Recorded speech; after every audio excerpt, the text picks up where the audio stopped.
मैं आपसे निवेदन कर रहा था भाई बलियो कि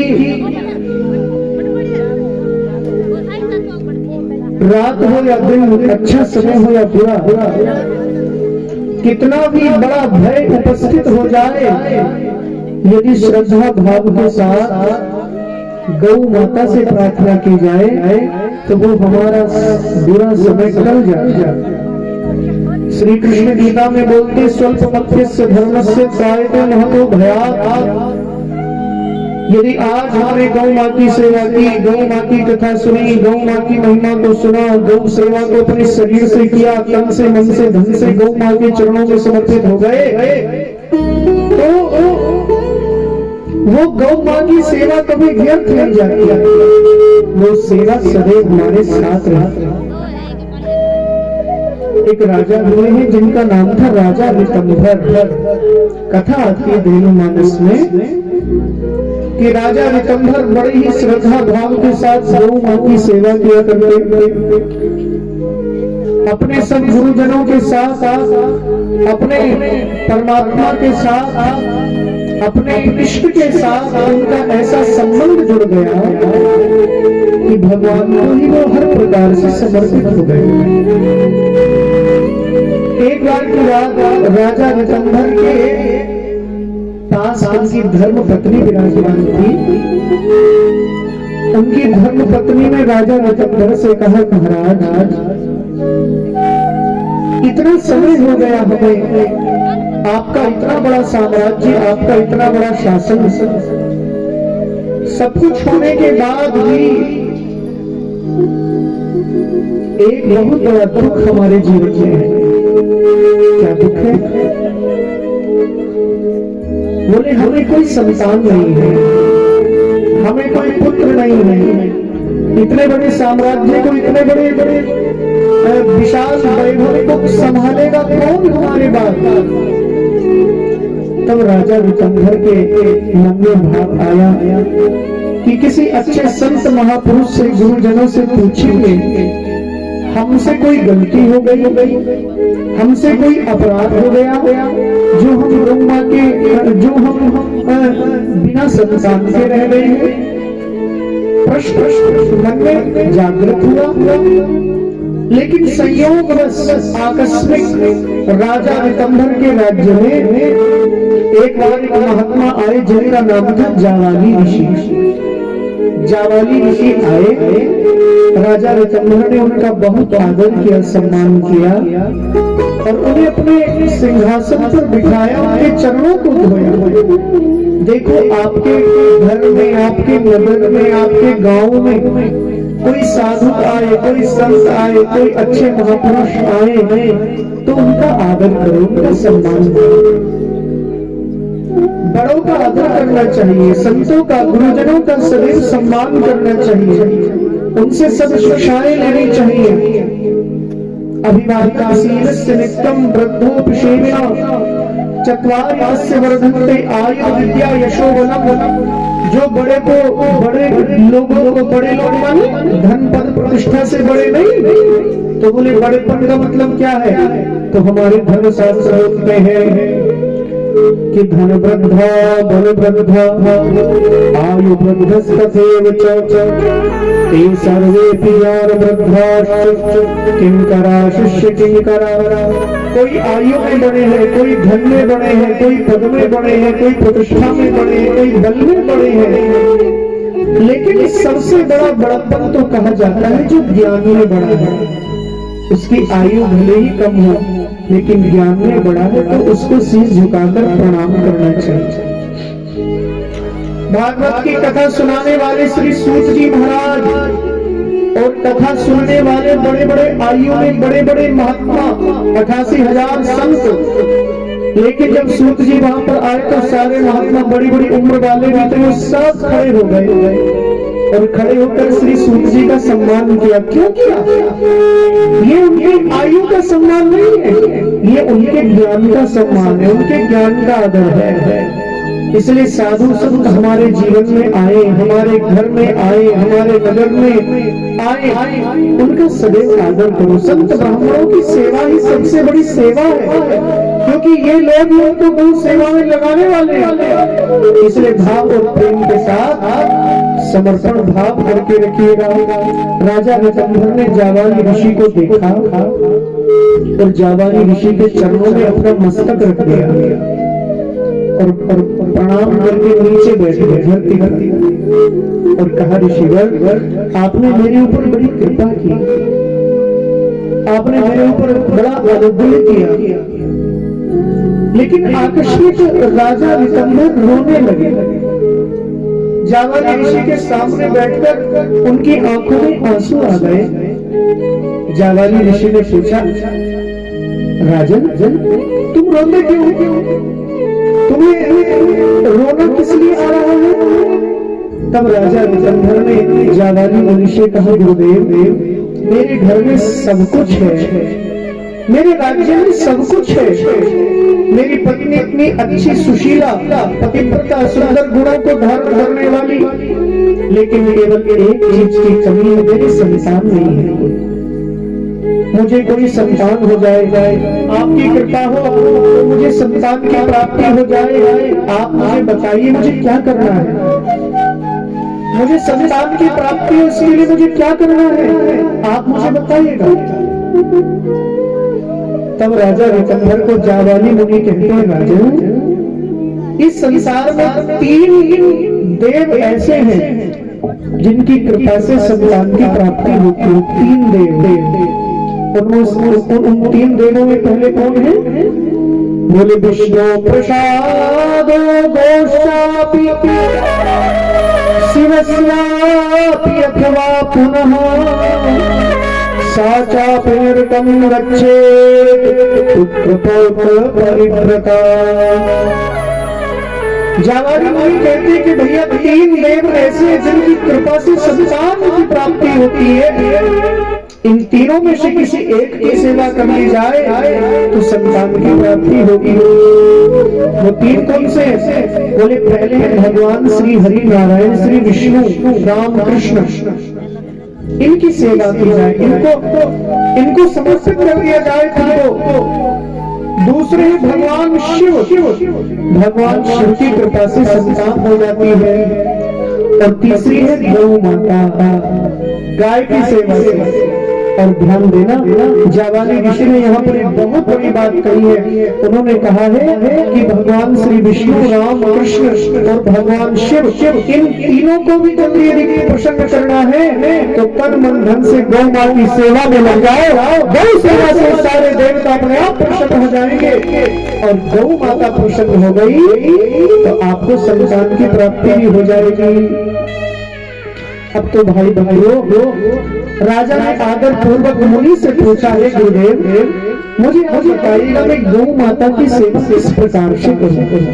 कैसे करूं मैं गौ माता का नंबर गौ माता की सेवा? देखो सेवा करने के लिए विधि है। हमें किसी को भोजन कराना है तो पहले प्रेम के साथ उनको बिठाएंगे, घर बुलाएंगे, उनको आसन देंगे, आसन के बाद उनको जल पिलाएंगे, उसके बाद उनके लिए भोजन प्रसाद की थाली लेकर आएंगे और प्रेम से उनको कहेंगे पाइएगा प्रसाद खाइए, भोजन कीजिए। ऐसे थोड़ी कर देंगे, थाली करके उनके सामने रख देंगे, लो भोजन करो बड़े आए, ऐसे थोड़ी कहेंगे। प्रेम के साथ उनको भोजन प्रसाद खाएगा, रोटी जीमो भोजन करो प्रेम से कहा जाएगा। क्योंकि एक तरीका है, विधि है सेवा करने की। सेवा करने वाले को अपने मन में कभी सुख सुविधाओं का त्याग नहीं करना चाहिए। मैं सेवा करूं और सुख सुविधाएं भी चाहूं, ऐसा नहीं होता। हमारे संत महापुरुष बोलते हैं, रामायण में लिखा है, श्री भरतलाल जी भगवान श्री राम का दर्शन करने के लिए अयोध्या से चित्रकूट की तरफ जैसे पधारे तो रास्ते में श्री भरतलाल जी ने देखा कि मेरे राम यहाँ से तमसा नदी के किनारे से पैदल आगे चले हैं तो मुझे भी पैदल चलना चाहिए। तो श्री भरत लाल जी पैदल चलने लगे। सब लोगों ने भरत जी को कहा, नहीं भरत, तुम बड़े कोमल हो, तुम्हारा शरीर, तुम्हारे चरण बड़े नाजुक है, तुम्हें पैदल नहीं चलना चाहिए, तुम्हें रथ पर बैठकर चलना चाहिए। तो भरत जी ने इतनी बात को सुनी, उनकी आंखें भर आई, उनका हृदय भर आया और भरत जी बोलते हैं कि सिर बल जाओ उचित असमोरा, सबके सेवक धर्म कठोरा।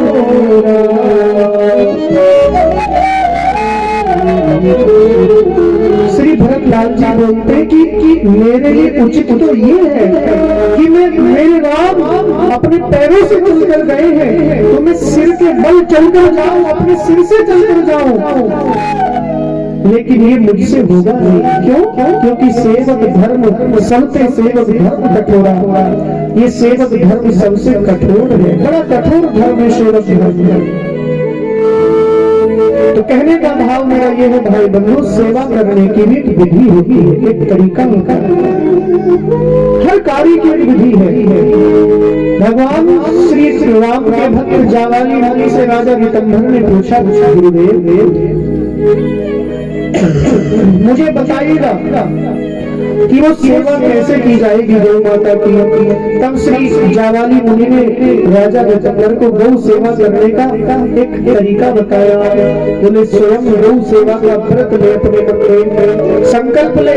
बोले आज के बाद मैं गोव्रत करूंगा। गोव्रत का मतलब गौ माता से प्राप्त होने वाले जो पदार्थ हैं, दूध, दही, घी, माखन, उसके द्वारा बने हुए जो मिठाई है, मिष्ठान है, उसी का मैं सेवन करूंगा, उसी को बोलते हैं गोव्रत। और राजा ऋतंभर कहते हैं, मुनि श्री राजा ऋतंभर से जावाली मुनि कहते हैं, भैया गौव्रती संकल्प ले, गौव्रत करने का संकल्प ले, और उस संकल्प को करने वाले को क्या करना चाहिए? बोले जो गाय है, गौ माता है, उस गौ माता को जो खिलाए,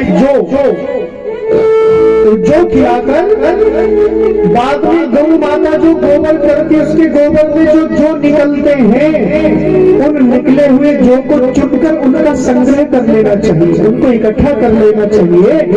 और इकट्ठा करके जब संतान की इच्छा हो, पुत्र की इच्छा हो, तो वो गौ माता के गोबर से निकले हुए जो इकट्ठा किए हुए हैं, उनको सुखाकर, उनको अच्छे से साफ करके उनका ही भक्षण करना चाहिए। और जब गौ माता जल पी चुके तभी गोव्रत करने वाले को जल पीना चाहिए।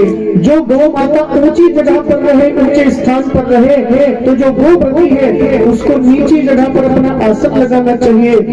और निरंतर गौ माता के शरीर से मच्छरों को, डांस को हटाते रहना चाहिए। उसके खाने के लिए अपने हाथों से घास लाना चाहिए। इस प्रकार राजन, यदि तुम गौ माता की सेवा करोगे तो तुम्हें गौ माता की कृपा से निश्चय ही पुत्र की प्राप्ति होगी।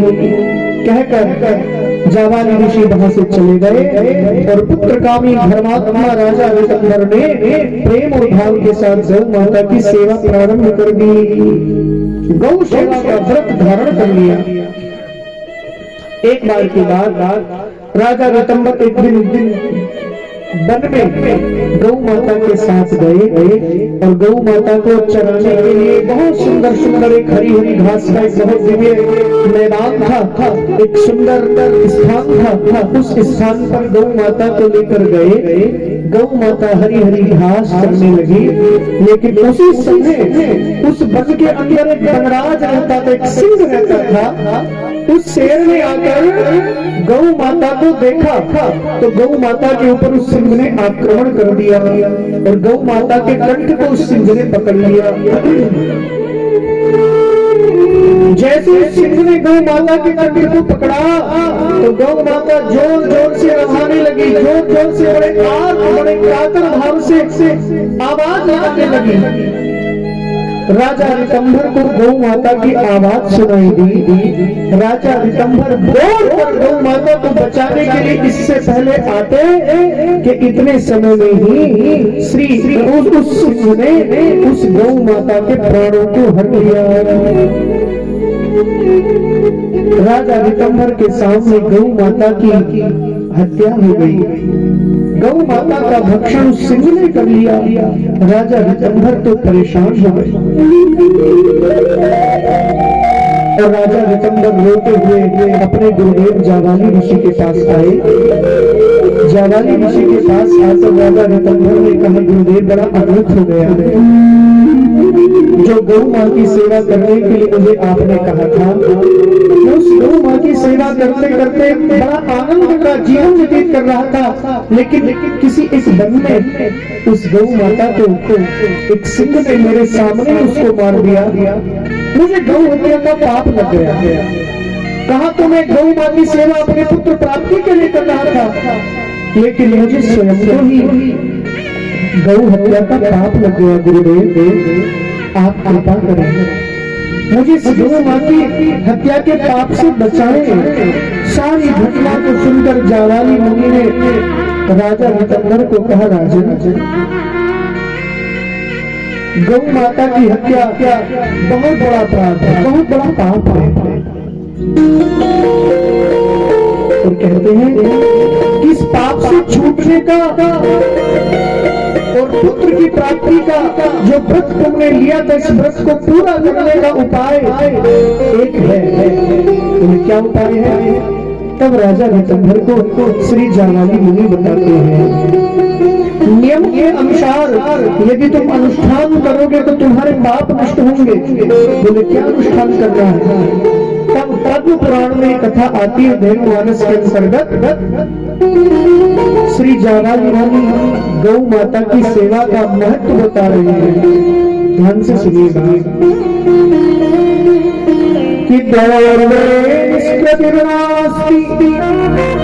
पाप मत्वा गोवधर्तुश्च नारायण विनिन्दतु दवाभ्यो मनसा दुःखं दाञ्छन् सत्समा सयाति निरयस्थानं यावद् श्री जावाली ऋषि कहते हैं, जानबूझकर गौ भक्त भगवान श्री नारायण की निंदा करने वाले का कभी आदर नहीं। जिसने जानबूझकर गौ माँ की हत्या की और भगवान श्री हरि की, भगवान श्री नारायण की, भगवान श्री शिव की निंदा की, इन दोनों महान पापियों का कभी भी मोक्ष नहीं होता, इनकी मुक्ति नहीं होती। लेकिन जो लोग जिनसे अनजाने में, ध्यान से सुनो, जिससे अनजाने में गौ माता का कोई अपराध हो गया हो, गौ माता का कोई पाप हो गया हो, तो अनजाने में किए गए पाप का प्रायश्चित हमारे संतों ने बताया है। लेकिन जो नराधम, जो मनुष्यों में अधम प्राणी गायों को दुख देने की इच्छा कर लेता है, गायों को दुख देना चाहता है, उस प्राणी की 14 इंद्रों की जितनी उम्र होती है, इतने समय तक उसको नर्क में रहना पड़ता है, नर्क की यात्राओं को भोगना पड़ता है। जो अभागा मनुष्य एक बार भी भगवान श्री हरि की निंदा कर लेता है, वह अपने पुत्र पौत्रों के साथ नर्क में जाता है। इसलिए राजन, जो मनुष्य जानबूझकर भगवान की निंदा और गायों को दुख देते हैं, उनको कभी मुक्ति नहीं मिलती, उनका कभी मोक्ष नहीं होता। राजा ऋतंभर ने कहा, गुरुदेव मैंने जानबूझकर गौ माँ की हत्या नहीं की, मैंने तो गौ माता को सिंह से छुड़ाने का प्रयास किया, लेकिन असफल हो गया। इसलिए मेरे ऊपर कृपा करें गुरुदेव। तब जावाली मुनि ने कहा राजा ऋतंभर से, राजन तुम बहुत श्रद्धावान, निष्ठावान, आस्थावान राजा हो, तुमने अपनी प्रजा को अपनी संतान की तरह माना है, इसलिए मेरा आशीर्वाद तुम्हें जरूर मिलेगा। तुम तुम जाओ और यहाँ से कुछ दूरी पर एक बहुत अच्छे एक राजा रहते हैं जिनका नाम है राजा ऋतुपर्ण। उन राजा के पास आप जाओ, वो राजा तुम्हें बताएंगे कि गौ माँ की हत्या अनजाने में हो जाए तो उस पाप का प्रायश्चित क्या है। तब राजा ऋतंभर राजा ऋतुपर्ण के पास पहुंचे और सारी बात बताई। कहा जावाली मुनि ने मुझे आपके पास भेजा है राजन, मुझे बताइएगा मेरे पाप का प्रायश्चित मुझसे कैसे हो, क्योंकि मेरे गुरुदेव जावाली ने मुझे गौ सेवा करने का आदेश दिया और मैं गौ माँ की सेवा कर रहा था। एक सिंह ने मेरे सामने ही उस गौ माता का वध कर दिया, उसका भक्षण कर लिया। मैं बचा नहीं सका उस गौ माँ को। उस गौ माँ की हत्या का पाप तो मुझे लगा, मैंने तो नहीं की, लेकिन मेरे सामने हत्या हो गई, इसलिए मुझे पाप लगा। इसलिए हमारे ऋषि मुनि महापुरुष कहते हैं हत्या करना तो पाप है ही, लेकिन गौ माता की हत्या होते हुए देखना ये उससे भी बड़ा पाप है। तो क्या करें? यदि सामर्थ्यवान हो तो डटकर सामना करो, और सामर्थ्य नहीं है तो उस स्थान को छोड़ जहां गौ मां की हत्या होती है, जहां गौ मां का अपमान होता है। राजा ऋतंभर ने ऋतुपर्ण राजा से पूछा, बोले बताइएगा मुझसे गौ हत्या मेरे सामने हुई है, मुझे पाप लगा है, इसका प्रायश्चित क्या होगा। तब राजा ऋतंभर के इस प्रश्न को सुनकर राजा ऋतुपर्ण ने बहुत सुंदर भगवान श्री राम जी के नाम का उपदेश किया राजा ऋतंभर को और कहा राजन यदि तुम गौ माता के इस पाप से बचना चाहते हो तो एक काम करो, क्या भज श्री रघुनाथम कम कर्मणा मनसा गिरा नैष्कापत्येन लोकेशम दोषेष्व महामते। क्यों? क्योंकि संतुष्टो दास्यते सर्वं हृदयस्थं मनोरथम अज्ञानकृत गोहत्या पाप नाशम करिष्यति। राजा ऋतंभर से ऋतुपर्ण राजा बोलते हैं, महामती राजा ऋतंभर आप अपने हृदय के सारे छल कपट को छोड़कर केवल भगवान श्री राम के नाम का जाप करो। करोड़ों करोड़ों जाप जब आपके हो जाएंगे तो आपके रोम रोम में छिपा हुआ जो वो पाप है वो पाप नष्ट हो जाएगा धीरे धीरे। और जब हम इस पाप होकर आप गौ माँ की सेवा करोगे, निष्पाप होकर गौ माँ के चरणों में अपना भाव रखोगे तो अज्ञानकृत जो गौ माता की हत्या तुमसे हुई है, तुम्हारे सामने हुई है, उस पाप से तुम्हें छुटकारा मिल जाएगा। प्रेम के साथ भगवान श्री राम के नाम का अनुष्ठान करो। महाराज ऋतुपर्ण के आदेश को प्राप्त करके गौ सेवा प्रति राजा ऋतंभर ने भगवान श्री राम के भजन में शरण में पवित्र होकर छल कपट को छोड़कर अपने आप को लगाया तो प्राणी मात्र के हित साधन में लगकर निरंतर भगवान श्री रामचंद्र के नाम का स्मरण किया और गौ सेवा के लिए महान वन में चले गए और वन में जाकर उन्होंने कुछ दिनों तक गौ माता की सेवा की। और वो कौन सी गौ माता थी? उन्होंने अनेक अनेक गायों की सेवा की। गायों की सेवा से प्रसन्न होकर गायों में सर्वश्रेष्ठ गाय जिसका नाम है कामधेनु गौ माँ, वो कामधेनु गौ माता प्रकट हो गई। और कामधेनु गौ माता ने प्रकट होकर राजा ऋतंभर को पूछा, हे राजन मांगो तुम्हें क्या चाहिए।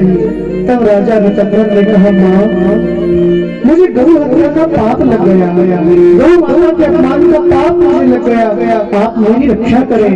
तब कामधेनु गौ माता ने कहा, राजन तुम इतनी असंख्य गौ माता की सेवा करके उस पाप से पहले मुक्त हो चुके हो। हाँ, अब तुम एक पुत्र चाहते हो, मेरा आशीर्वाद है तुमको संतान की प्राप्ति होगी। एक सुंदर सा एक कोई पात्र लेकर आओ और उस पात्र में मेरे स्तनों का जो दुग्ध है उस दूध को डालो। राजा ऋतंबर तुरंत पात्र लेकर आए और कामधेनु गौ माता के स्तनों के नीचे उस पात्र को रखा। लिखा है कि कामधेनु गौ माता के स्तनों से दूध की धार अपने आप ले चली, वो पात्र भर गया और गौ माता ने आदेश देकर कहा जाओ दोनों पति पत्नी इस दूध का भक्षण करो और मेरा आशीर्वाद है तुम्हें संतान की प्राप्ति होगी। तुमने गौ सेवा की है, गौ माता के चरणों में तुमने अपने आप को समर्पित किया है, इसलिए तुम्हें संतान की प्राप्ति होगी। और भाई बंधुओं, धीरे धीरे धीरे समय व्यतीत होता गया और कामधेनु गौ माता का आशीर्वाद राजा ऋतंबर को मिला और बहुत ही सुंदर संतान की प्राप्ति हुई, बहुत सुंदर पुत्र की प्राप्ति हुई और उसी पुत्र का नाम रखा गया सत्यवान। सत्यवान सत्यवान जिनकी पत्नी सावित्री थी, जो अपने पातिव्रत धर्म के कारण अपने परमासन्न पति को, अपने मरे हुए पति को यमराज के यहाँ से वापस लेकर आई, वो सत्यवान उनकी पत्नी सावित्री, जिनके वंश में आगे चलकर हरिश्चंद्र जैसे राजा हुए, जिनके वंश में आगे चलकर रघु जैसे राजा हुए, जिनके वंश में आगे चलकर राजा दिलीप जैसे राजा हुए, भगवान श्री राम भी उसी वंश में अवतार लेकर आए। कहने का भाव मेरा ये है भाई बंधुओं, गौ मां की सेवा कभी निष्फल नहीं जाती। गौ मां के चरणों में यदि श्रद्धा भावना के साथ साथ आप प्रेम के साथ साथ गाय के चरणों में लग जाओगे तो गौ मां की सेवा आपको बहुत कुछ दे सकेगी, बहुत कुछ। इसलिए प्रेम से गौ मां की सेवा करते रहो, गौ मां के चरणों में रहो। इसलिए हमारे संतों ने कहा है,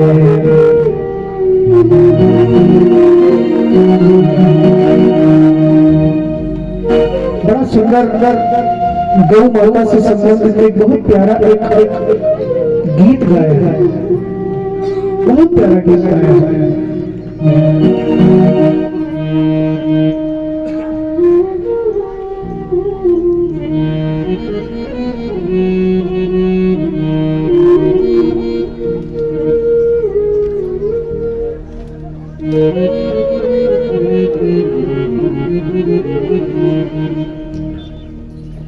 बोले गौ माता की जय, श्री कृष्ण कन्हैया लाल की जय।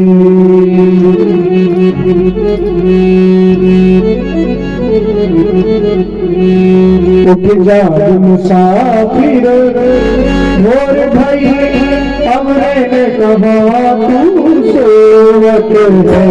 उठ जा मुसाफिर मोर भाई, हमरे ने कहा तू सोवत है। जो सोवत है सोवत है, जो जागत है सो पावत है। जो सोवत है जो सोवत है, जो जागत है सो पावत है।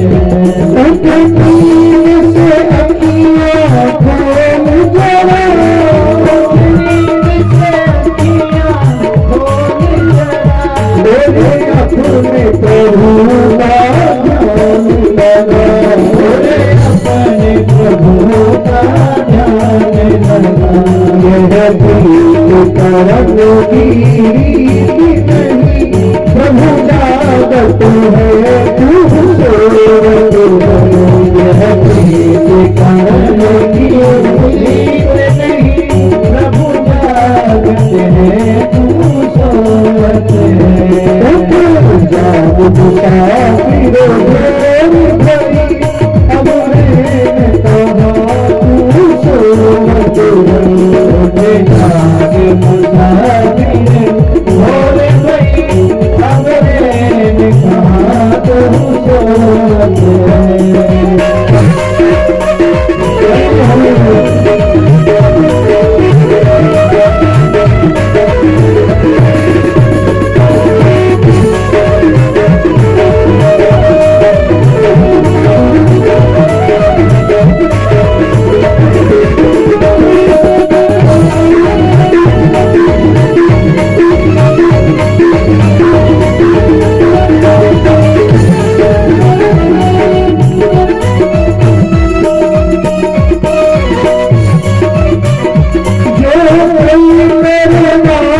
आज कर ले, जो कल करना हो आज कर ले, जो आज करे सो भी कर ले, आज करे सो भी कर ले। जब दुनिया में चुभ के दुनिया, तब दुनिया में चुभ के दुनिया। हम दोनों भाई बहनों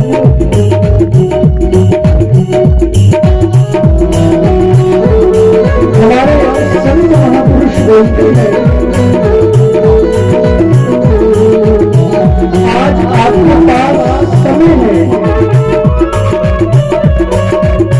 आपको बहुत सुंदर शरीर मिला हुआ है, आपके गांव में कथा हो रही है, सत्संग हो रहा है, तो आप प्रेम और भाव के साथ यदि सत्संग में कथा में नहीं आओगे,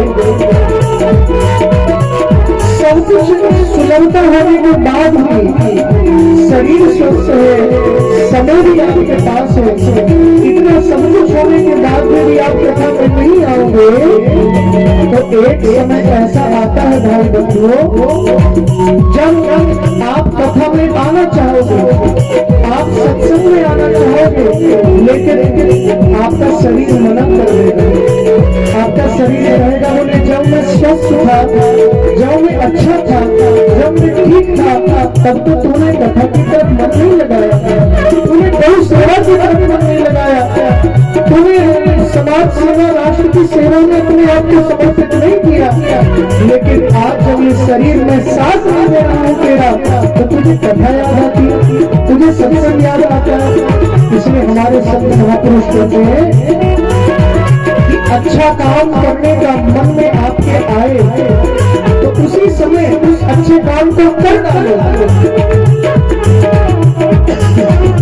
और कोई बुरा ख्याल करने आए तो उसको टालते रहो कल के ऊपर, और कोई अच्छा काम करने का विचार करने आए कि चलो गौशाला में गौ सेवा करेंगे, गौ सेवा के लिए कुछ समर्पित करेंगे, कुछ सेवा समर्पित करेंगे, कुछ दान देंगे, तो उस काम को तत्काल करा दो। क्यों? क्योंकि काल करे सो आज कर, आज करे सो अब, कल में प्रलय होएगी, बहुरी करेगा तब। लेकिन लोग आजकल इतने चतुर होंगे, इसका उल्टा करते कर देते, जो आज करना है वो कल करेंगे, और जो कल करना है वो करेंगे परसों। ऐसी भी क्या जल्दी भी जीना है भी परसों, लोग ऐसा विचार करते हैं तो बहुत समय तक जीना है, लेकिन ऐसा नहीं है भैया। ये एक एक श्वास बड़ी अनमोल है, बड़ी कीमती है, ये कब पूर्ण हो जाए कुछ मालूम नहीं होता। इसलिए जब तक जीवन है, जब तक जिंदगानी है, अच्छा समय शरीर सब कुछ है, तब तक इस शरीर से सेवा करो।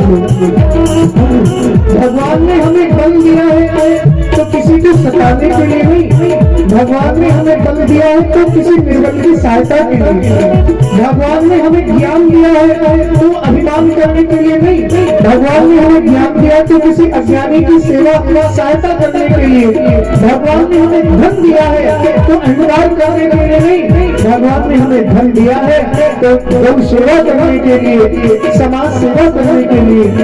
इसलिए अपने तन को, अपने मन को, अपने धन को गौ सेवा में लगाओ, और फिर देखना आपकी बक्ता नदी कितने आनंद से भर जाएगी। मैं आपको अपना अनुभव बताऊं, मैं एक ऐसे गांव में कथा कहने के लिए गया, यही अग्रोहा के पास वो गांव है, मैं वहां पर कथा कहने के लिए गया।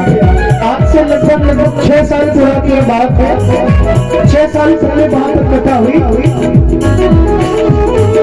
उन लोगों ने गौशाला से कथा कराई, और एक व्यक्ति ने मुझसे आकर कहा, बोले महाराज जी हमारी गौशाला में तो कथा हो रही है, लेकिन हमारे गांव में भी थोड़ा ख्याल देना, इस गांव में लोग संपन्न नहीं है, इस गांव के लोगों में अंदर इतनी संपन्नता नहीं है कि बहुत ज्यादा धनी है। तो मैंने कहा नहीं, एक बात आपने मान लेना, क्या? बोले गांव का बच्चा गांव की सब डेली 1 घंटा इस गौशाला में आओ और ईमानदारी के साथ गौ सेवा करो, और फिर देखना आपके गांव में कितनी संपन्नता हो जाएगी, कितना आनंद हो जाएगा, आप विश्वास मानेंगे। उन लोगों ने ये मेरी बात को स्वीकार कर लिया। डेली 1 घंटा घर के भी 4 सदस्य है तो 2 सदस्य गौशाला में आकर सेवा कर रहे, गौ माता की अपने हाथ से झाड़ू लगा रहे, गोबर साफ कर रहे, पानी पिला रहे, गौ माता को चारा दे रहे, हरा चारा खिला रहे, उन लोगों ने सेवा की। तो आप विश्वास मानोगे, मैं जब 2 वर्ष बाद उस गांव में कथा कहने के लिए गया, मुझे आश्चर्य हुआ, सारे लोग इकट्ठा हो गए और आज वो गांव इतनी उन्नति कर गया है, इतनी उन्नति कर गया, उस गांव में हर घर में नौकरी है, हर घर में सरकारी नौकरी है। ऐसा कोई घर नहीं बचा जिस घर में सरकारी कोई नौकरी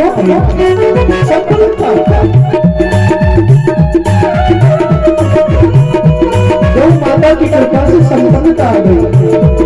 तो प्यारे भाई बंधुओं, बस आप भी मेरी ये बात स्वीकार कर लो, ये पहली कथा आपकी गौशाला में हमारे तरसेम जी पंडित जी ने आपको प्रेरित किया, प्रेरणा दी, और हमारे रामलाल सेठ जी सारे गांव के गांववासी, मैं तो नाम सबका नहीं जानता हूँ और एक बात बोलता हूँ, जो मेरी जुबा पर आए उनको प्रणाम है, लेकिन जिनका मैं नाम नहीं ले पाता वो मेरे दिल में समाये हुए हैं। ऐसा भाव मैं सबके लिए रख रहा हूँ और यही प्रार्थना कर रहा हूँ आपसे, अपनी जाति, बिरादरी, घर परिवार इन सबको भूल जाओ और केवल एक होकर बोले हम गौ माता के हैं और गौ माता हमारी है। ऐसा समझते हुए गाय के चरणों में समर्पित हो जाना, फिर देखना आपके घर की बड़े से बड़ी आपत्ति गौ माता अपने आप चुटकी में दूर कर देगी और आपकी उन्नति का मार्ग, आपको उन्नति सीख बना देगी। इसलिए गौ सेवा का भाव आपके मन में आए तो उसको तत्काल कर डालो, उसको कल के ऊपर न छोड़ो। हमारे संत यही तो कहते हैं,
कृष्ण कन्हैया लाल की। इसलिए भैया प्रेम और भाव के साथ गौ मां के चरणों में अपनी आस्था, अपनी निष्ठा, अपनी श्रद्धा बनाए रखें। क्योंकि मैंने कल भी आपसे कहा था ना, गावों में अज्ञता समझो, गावों में संतो पृष्ठता, गावों में हमें संतो गवाह मध्य दशा में। गाय हमारे आगे है, गाय हमारे पीछे है, गाय हमारी उन्नति का कारण है। इसलिए हमारे साथ साथ संत महापुरुष कहते हैं। मैंने कल भाव और प्रेम के साथ आपसे निवेदन किया था, सारे संसार को चलाने वाले त्रिदेव हैं, ब्रह्मा विष्णु महेश, और इन तीनों ने ही गौ माता की बहुत सुंदर स्तुति गाई है। श्री ब्रह्मा जी कहते हैं कि तुम माता सर्वदेवानां तुम च यज्ञस्य कारणम, तुम तीर्थम सर्व तीर्थानां नमस्तेस्तु सदा नघे। ये गौ मां, इस संसार में जितने भी तीर्थ हैं वो सारे तीर्थ आपके अंदर निवास करते हैं। वो सारे तीर्थ गौ माता के अंदर हैं। इसलिए हमारे शास्त्र के बहुत बड़े ज्ञानी संत हमारे राष्ट्र में है, संत श्री स्वामी राम सुखदास जी महाराज, वो बोलते थे कि गौ माता चलता फिरता मंदिर तो है ही, ये गौ माता चलता फिरता तीर्थ है, तीर्थ सारे तीर्थों को अपने अंदर लिए हुए हैं। इसलिए जीवन में उन्नति को प्राप्त करना चाहते हो तो प्रेम भाव के साथ बस गौ मां के चरणों में अपना समर्पण भाव रखो, अपना समर्पण भाव गौ मां के चरणों में रखो भाई बंधु। बहुत बड़ी सेवा है गौ सेवा। गाय खुश हो जाएगी, गाय प्रसन्न हो जाएगी तो हमारे उन्नति होगी, हमारे जीवन में विनम्रता आएगी।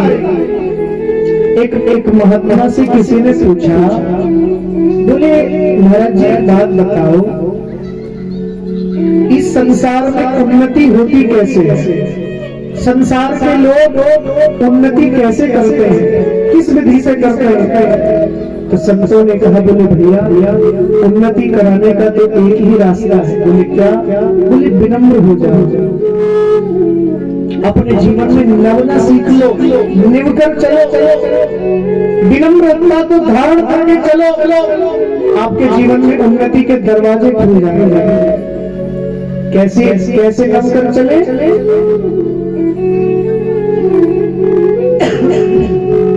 हमारे संत कहते हैं, गुरु गोविंद सिंह जी से किसी ने पूछा, बोले महाराज हमें कैसे निरंतर चलना चाहिए, हमें कैसे विनम्रता को धारण करना चाहिए? संसार के लोग तो बड़े अभिमानी, बड़े अहंकारी, उनके अंदर अहंकार आ जाता है। तो सदगुरु गुरु गोविंद सिंह जी पूछते, बोले अहंकार आता है तो किस चीज का? गुरु गोविंद सिंह जी ने एक उदाहरण देकर कहा, बोले बताओ तुम्हारे सिर का एक बाल वो जब गिरेगा नीचे धरती पर तो तुम उसको रोक नहीं पाओगे। बाल जब शेप हो जाता है वो अपने आप गिर जाता है, गिरने वाला बाल, उसको भी नहीं रोक सकता इंसान। और अभिमान किस चीज का? मैंने गुरुवाणी को पढ़ा है, मैंने संतों की वाणी को पढ़ा है, भागवत महापुराण में लिखा है, धनुमानस ग्रंथ में लिखा है कि भगवान के एक एक रूप में करोड़ों ब्रह्मांड होते, करोड़ों ब्रह्मांड। अच्छा मान लिया जाए हमारे वाले ब्रह्मांड का पता चल जाए कि हमारा ब्रह्मांड कौन सा है, तो हमारे संत कहते कि एक ब्रह्मांड में 14 लोग होते हैं। ध्यान से सुनो, भगवान के एक एक रूप में शरीर पर जो रोम होते ना, रोमावली बोलते हैं, रोमावली। भगवान के एक एक रूप में, एक एक रोमे में करोड़ों ब्रह्मांड बसते हैं।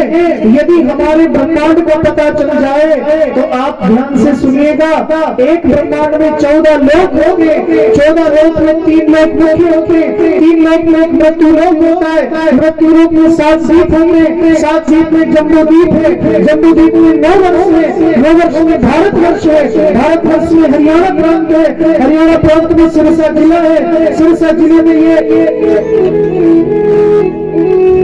गांव पड़ता है बप्पा, और बप्पा गांव में रोड के ऊपर एक गौशाला है, और उस गौशाला में टेंट लगा हुआ है, और उस टेंट के नीचे 1.5 बाई 1.5 फीट के आसन पर बैठकर हम सब लोग बड़ी बड़ी कथा सुन रहे हैं। अब बताओ, भगवान के एक छोटी सी रोड कूप में कहीं दिखाई देंगे?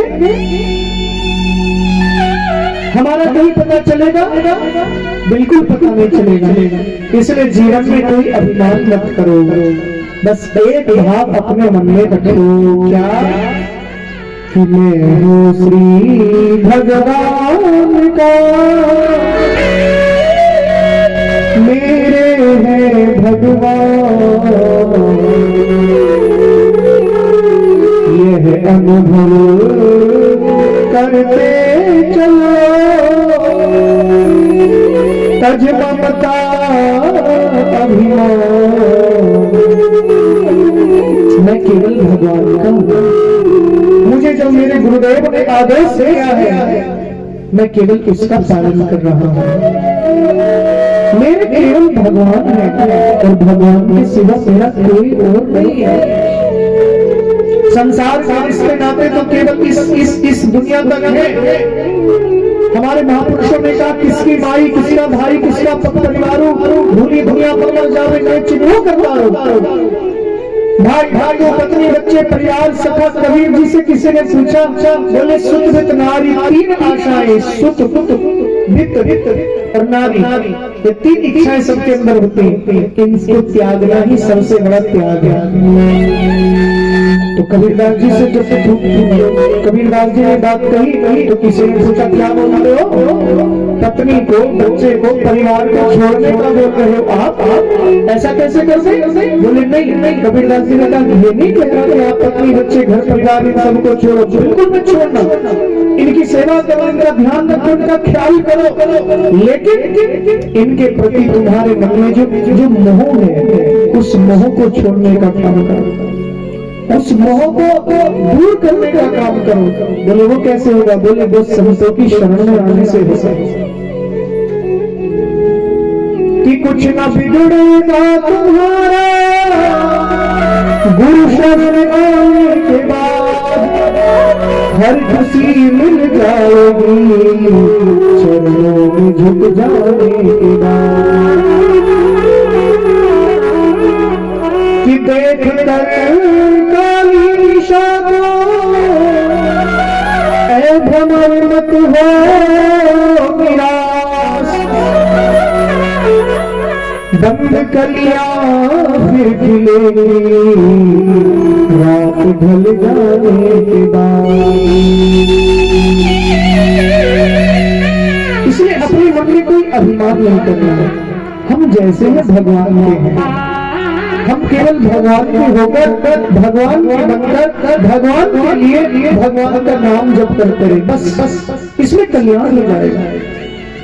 आप गुरुवाणी को पढ़ लेना, संतों की वाणी को पढ़ लेना, हमारे धर्म शास्त्रों को पढ़ लेना, इन सबका सार केवल यही है कि नाम जप करो, नाम जप करो, भगवान का नाम जपते रहे, परमात्मा का नाम स्मरण करके चले, इसी में कल्याण। इस जगत में तो कोई परमानेंट है नहीं,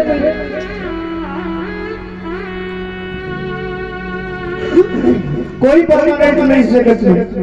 एक भजन सुनाऊंगा ना आपने, जगत में कोई न परमानेंट, जगत में कोई न परमानेंट, तेल चमेली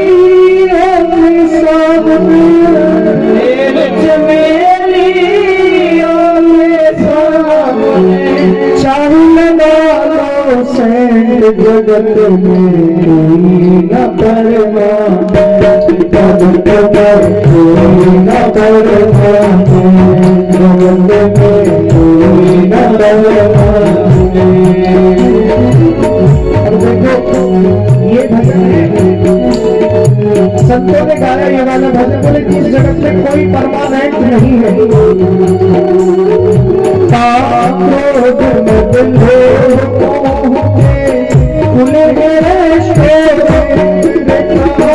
खुले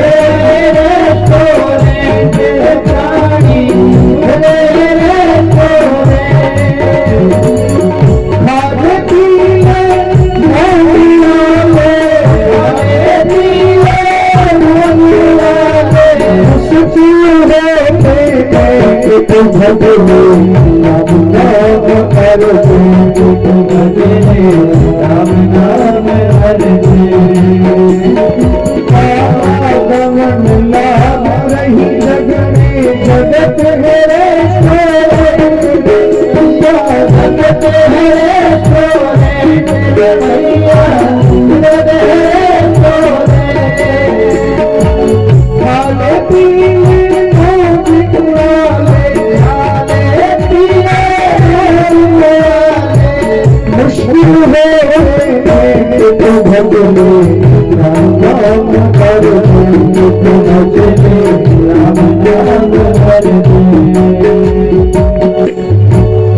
ये भजन तो हमारे संतों ने गाया कि जगत में कोई ना कर्मा है, लेकिन एक महात्मा ने बहुत सुंदर एक भजन और गाया इसके जवाब में।